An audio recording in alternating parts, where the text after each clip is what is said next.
Alors, nous recevons Mélanie Pouliot de la Sûreté du Québec. Et non, je ne suis pas en état d'arrestation. N'est-ce pas, Mélanie? Non. Mélanie, Sûreté du Québec qui vient me visiter pour tout un sujet où on voit beaucoup de reportages à la télé, les fameuses fraudes. Puis là, je me suis dit, Mélanie vient me voir, c'est parce qu'il y en a dans Charlevoix.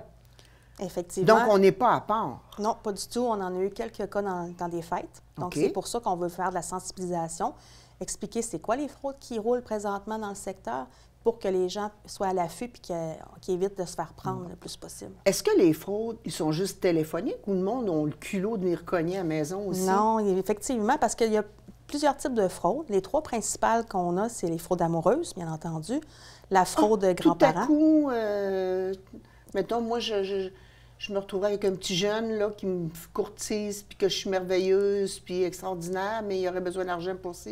Effectivement, puis c'est pas nécessairement un petit jeune, ça peut être quelqu'un de votre âge là, qui... OK, souvent, parce que je rêvais, tu sais. C'est ça. Peut-être que ça pourrait être un petit jeune, mais bon. C'est que la personne, dans le fond, elle n'est pas vraie, là. Celle qui vous texte ou vous écrit ou vous appelle, ce n'est pas une vraie personne, là, ça peut être via l'intelligence artificielle. Fait qu'ils vont toujours vous demander soit des sous, ils ne pourront jamais vous rencontrer, il va toujours y avoir des problèmes. C'est important de rester à l'affût. Ça ne veut pas dire que les relations amoureuses ne peuvent pas se construire via les réseaux sociaux, là. C'est pas ça qu'on dit. C'est juste que des fois, quand ça devient trop compliqué ou qu'il y a trop de paramètres, peut-être juste se poser des questions. La personne fait un faux profil, ça peut être une photo de même pas elle-même. Exact. Puis là, elle entretient une relation avec toi, elle t'écrit, puis là, finalement, nanana. Mais mon Dieu, oui, ou elle va se montrer indisponible pour la rencontre, bien souvent. Elle va essayer de vous isoler de votre famille, de vous dire parle pas de ça à tes enfants, ils ne comprendront pas notre amour, des choses comme ça. Puis ils vont vous soutirer souvent soit de l'argent ou des cartes cadeaux. Parce que des fois, l'argent, ça vient avec des maximums de montants qu'on peut retirer de nos comptes. Hein? Oui, sans que les gens, à un moment donné, peut-être de votre institution bancaire, disent un instant, là, vous avez retiré beaucoup de sous, pour quelle raison? Puis qu'ils vont vous poser des questions. Puis c'est tout à fait normal parce qu'ils veulent vous protéger. Oui, je comprends. Donc, à ce moment-là, ils vont peut-être plus aller vers des cartes cadeaux. Ils vont vous demander des cartes cadeaux. Donne-moi une carte Amazon, donne-moi une carte... peu importe là, la carte cadeau, puis vous n'allez pas lui donner physiquement la carte. Vous allez envoyer le numéro de la carte cadeau. Donc, juste avec ce numéro-là, eux peuvent procéder à des achats. Pas besoin d'avoir la carte physique entre les mains. Mais dis-moi, Mélanie, ils sont où, ces gens-là? Ces gens-là qui vont correspondre avec vous ne sont pas nécessairement dans votre secteur où vous habitez. Ils peuvent être à Montréal, Québec. C'est un réseau qui est provincial. Donc, ils vont faire des petits... Ils vont essayer d'aller hameçonner les gens peut-être dans Charlevoix ou ailleurs, puis tout dépendant de la réponse, bien, ils vont peut-être se concentrer sur un secteur donné, là. Ah oui, c'est incroyable. Bon, là, avec la fraude amoureuse dans ce sens-là, quel autre type d'autres fraudes? On a la fraude grands-parents. Oui, OK. Là, à ce moment-là, les gens qui vont vous appeler vont peut-être prendre la voix d'un de vos petits-enfants. Ou vont prendre une voix qui va souvent pleurer au téléphone parce qu'ils ont un énorme problème, là. Quand ils vous appellent... C'est urgent, là, oui, c'est très urgent. Ils se sont fait arrêter, ils n'ont plus accès à leur téléphone, il y a une caution qui est demandée, alors que tout ça, ce n'est jamais vrai. Parce que, comme policier, on ne demandera jamais des cautions pour libérer quelqu'un. Si la personne a besoin d'appeler, elle va le faire, là. Il n'y a personne qu'on va arrêter, là, qui va avoir besoin d'argent pour sortir. Non, je comprends. De prison puis les gens ont des droits, ils peuvent appeler quelqu'un, ils peuvent appeler un avocat. Bon, en tout cas, tout ça, là. Tous les droits des gens vont être respectés, là, c'est sûr. Donc, ça ne se passera jamais de cette façon-là. Mais les gens qui appellent sont extrêmement crédibles. Et souvent, ils connaissent des informations que vous pensez que... Vous avez peut-être mis sur les réseaux sociaux où les gens, ils font des recherches, là. Fait qu'ils vont avoir des renseignements, puis ils vont vous demander de donner des sous à ce moment-là. Fait qu'ils vont vous demander soit de vous déplacer à votre institution financière pour avoir un certain montant, puis ils vont toujours vous demander de garder ça secret, de ne pas le dire, que c'est entre vous et la personne, parce que là, il pourrait y avoir des problèmes. Fait que c'est certain que si vous vous présentez à votre institution bancaire puis vous demandez un montant quand même, des fois, ça peut aller jusqu'à 3 500, 4 000 bien, ça se peut que les gens de votre institution bancaire vous posent des questions. Oui, à raison. À raison, puis c'est normal, puis c'est bien qu'ils le fassent.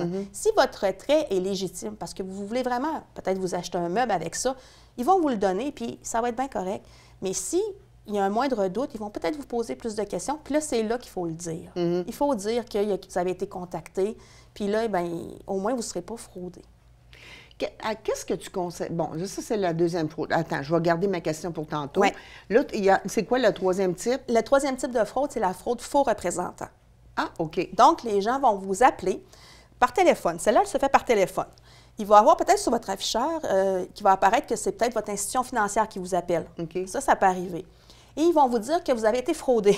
Avant même de l'être, ils vont vous dire que vous avez été fraudé. D'accord. Et qu'ils ont besoin de votre carte de guichet et de votre NIP pour réparer la fraude. OK. Donc, ils vont vous garder au téléphone, puis ils vont vous demander de placer cette carte-là et le NIP, écrire le NIP sur l'enveloppe, et de placer dans une enveloppe que quelqu'un va passer prendre chez vous pour vous aider, pour vous dépanner, parce que là, c'est urgent d'arranger la situation. Alors, à ce moment-là, ils vont vous garder au téléphone et le faux représentant va passer chercher l'enveloppe, il va quitter, puis là, bien, vous allez penser que c'est un représentant de votre institution financière qui est passé, puis c'est sûr qu'il va aller faire des retraits parce que vous lui avez donné votre carte. Non, il ne rentre pas service jusqu'à ce point-là, de non, se déplacer. Là. Non, effectivement. Okay. C'est des gens qui veulent votre bien, les institutions financières, mais ils ne vont pas se déplacer. Bon. Puis il y a tout le temps la notion d'urgence. Il y a l'urgence, l'aspect, il ne faut pas que tu le dises à personne. Exact, secrète. Bon, alors, moi, là, j'en ai déjà reçu des appels comme ça. Puis on reçoit aussi, pour ceux qui sont très actifs, courriel. Oui. On reçoit, moi, je suis recherchée, je ne sais pas si tu sais, mais par la gendarmerie française pour avoir fait toutes sortes de choses. Puis là, et des lettres avec des sceaux, puis tout ça, tu sais. Bon, je pense que ce qu'il faut comprendre, c'est que il n'y a jamais rien d'urgent à un point qu'on ne peut pas vérifier. Exact. Fait que si j'ai réussi à dire à la personne, non, moi, je vais prendre le temps d'y penser, donne-moi un numéro de téléphone, donne-moi un moyen pour te rejoindre, la personne, elle va sûrement me dire non, là. Oui, c'est sûr qu'elle va vous dire non, puis elle va essayer de vous trouver des bonnes raisons pour ne pas vous perdre en ligne ou pour vous convaincre que c'est réel. Donc, c'est là que, parce qu'elle va être convaincante, cette personne-là, c'est son travail, elle ne fait que ça. Fait que c'est sûr qu'ils vont essayer de vous convaincre de toutes les façons pour vous dire de ne pas appeler votre famille, ne pas faire les vérifications, mais prendre le 2 minutes, là, il n'y a pas assez d'urgence qui va faire en sorte... C'est sûr que se faire frauder, c'est urgent, mais pas à ce point-là. Là. Fait que moi, mettons là, que la personne a dit tu t'es fait frauder sur ton compte, puis laisse-moi ta carte. Puis là, je dis non, puis je raccroche. Bon, parce qu'on a le droit de raccrocher, là, on n'est pas, tu sais... Là, mettons que je suis quand même angoissée un peu, je peux appeler mon institution financière puis aller faire mes propres vérifications, là. Tout à fait, puis ils vont vous répondre. Ils vont vous dire si effectivement vous avez été fraudé dans votre compte ou pas, s'il y a des problèmes.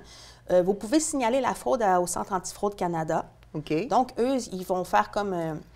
ils vont prendre en note toutes les fraudes qu'il y a eu, puis là, ils vont peut-être pouvoir, par des secteurs, déterminer dans quel endroit les gens peuvent être, des choses comme ça. Puis aussi, si vous êtes fait frauder aussi...